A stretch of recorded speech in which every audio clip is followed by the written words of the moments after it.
Have you ever wondered why our minds seem to be in a constant state of chatter?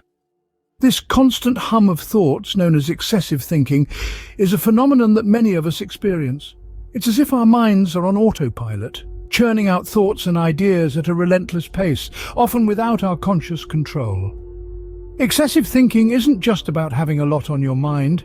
It's a flurry of thoughts that can make it difficult for us to focus, to make decisions, and to simply be present in the moment. It's like a radio that's stuck between stations, creating a cacophony of noise that can be overwhelming and, at times, downright exhausting. But why do we think so much? Why can't we just switch off our minds and enjoy the silence? The truth is, our brains are wired for thought. It's a survival mechanism that's been honed over millions of years of evolution. But in our modern world, where physical threats are few and far between, this constant stream of thought can become excessive and detrimental to our well-being. Enter Eckhart Tolle, a spiritual teacher and author who has dedicated his life to exploring the nature of consciousness and the mind. He sees excessive thinking not as an inevitable part of being human, but as a habit that can be broken. According to Tolle, we often identify with our thoughts, believing that we are the voice in our heads. But he suggests that we are not our thoughts. We are the awareness behind them. This is a powerful and transformative idea. It suggests that we have the ability to step back from our thoughts, to observe them without judgment, and to choose whether or not to engage with them. It's a shift in perspective that can bring a sense of peace and quiet to our noisy minds. So, if excessive thinking is a habit, how can we break it? Eckhart Tolle has some insights. Tune into the next scene to delve deeper into his teachings and discover how we can cultivate presence, rise above thought, and ultimately free ourselves from the habit of excessive thinking. Eckhart Tolle emphasizes the power of presence as a key to breaking the habit of overthinking. Now, what exactly does it mean to be present? To be present is to fully engage with the here and now. It is about letting go of the past and future and immersing oneself in the current moment. Tolle argues that our senses can be the gateway to presence. By focusing our attention on what we can see, hear, touch, smell and taste, we can anchor ourselves in the present moment. This sensory perception can help us steer clear from the trap of excessive thinking. Consider this. Have you ever tried observing nature without imposing labels on it? Let's say you're looking at a tree. Instead of thinking that's an oak tree, just observe the tree in all its glory. Notice its vibrant colors, the intricate patterns on its bark, the way its leaves rustle in the wind. This simple act of observation, devoid of mental commentary, can bring you into the present moment, or take the sensation of the earth beneath your feet. When was the last time you truly felt it? Not just acknowledging it, but really experiencing it. The coolness of the grass, the roughness of the gravel, the gentle give of the sand. These sensations can ground us, bringing our attention back to the present. And why is this so important? When we immerse ourselves in the present moment, we disconnect from our habitual patterns of excessive thinking. We free ourselves from the anxieties of the future and the regrets of the past. We allow ourselves to just be, and in that being we can find a sense of peace and tranquility. By focusing on the present moment, we can ease our overthinking and anxiety. But how exactly can we achieve this state of presence? Tolle suggests that true inner peace comes from rising above thought rather than suppressing it. Eckhart Tolle's philosophy hinges on the belief that real tranquility, the kind that resonates deeply within our beings, isn't about silencing our thoughts. Rather, it's about transcending them, about elevating our consciousness to a realm where thoughts no longer dictate our existence. To understand this, imagine thoughts as clouds in a vast sky. The sky, in its infinite expanse, is unbothered by the clouds that pass through it. Similarly, we should aim to become the sky, letting thoughts drift by without letting them affect our inner peace. Tolle teaches us that this state of higher consciousness is achieved through presence and awareness. It's about being so acutely tuned into the present moment that the past and future lose their grip on us.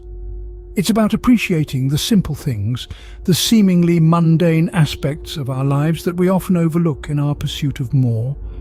It's the soft hum of a ceiling fan on a hot day, the comforting aroma of a freshly brewed cup of coffee, the texture of grass under bare feet. It's in these ordinary moments that we find extraordinary peace. This presence, this awareness, leads to a sense of contentment and aliveness that is profoundly liberating.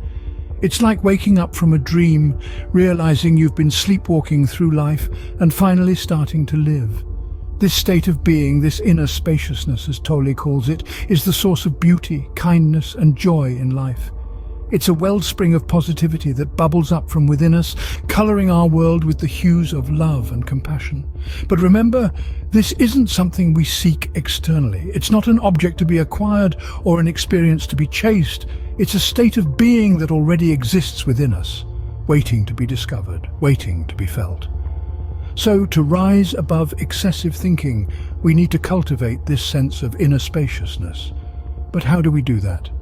Tolle offers several techniques to help us stop excessive thinking and cultivate presence.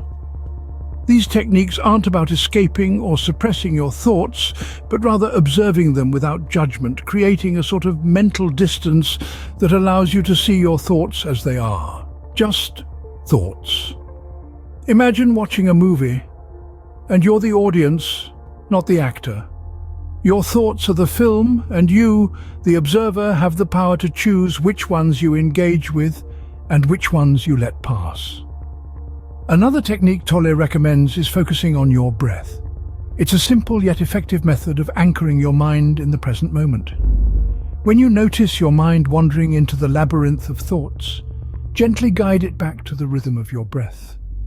Inhale, exhale.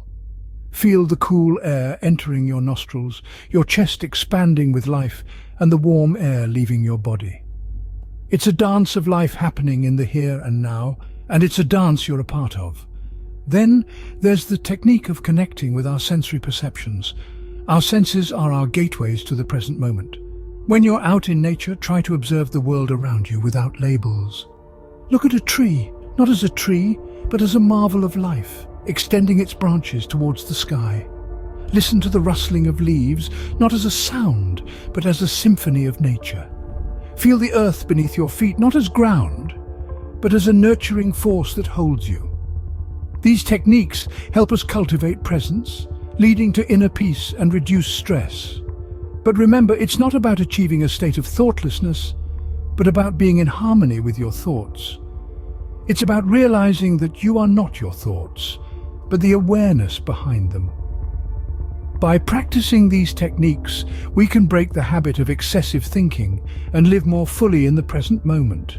Let's take a moment to reflect on what we've learned about Eckhart Tolle's views on stopping excessive thinking. We've delved into the nature of excessive thinking, understanding its roots and implications. We've learned that it's a habit, often fueled by our desire for control and certainty. It can lead to stress, anxiety, and a disconnection from our true selves.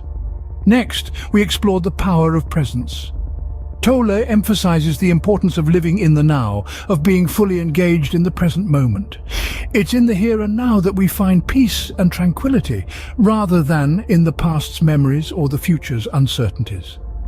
This presence is not just about passively observing the world, but actively engaging with it, feeling the earth beneath our feet, appreciating the simple beauty of nature, and immersing ourselves in the sensory experiences around us. We then moved on to the concept of rising above thought.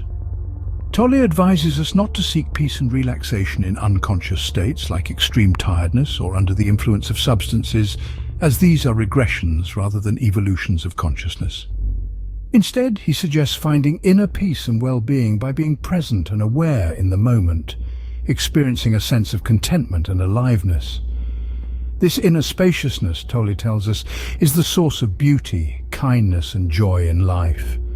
Finally, we discussed practical techniques to stop excessive thinking. These include observing nature without labels, focusing on sensory perception, and incorporating mindfulness practices into daily life. It's important to remember, though, that these are not quick fixes, but practices to cultivate over time. Remember, the journey to breaking the habit of excessive thinking is a continuous one. As Tolle says, the moment you realize you are not present, you are present.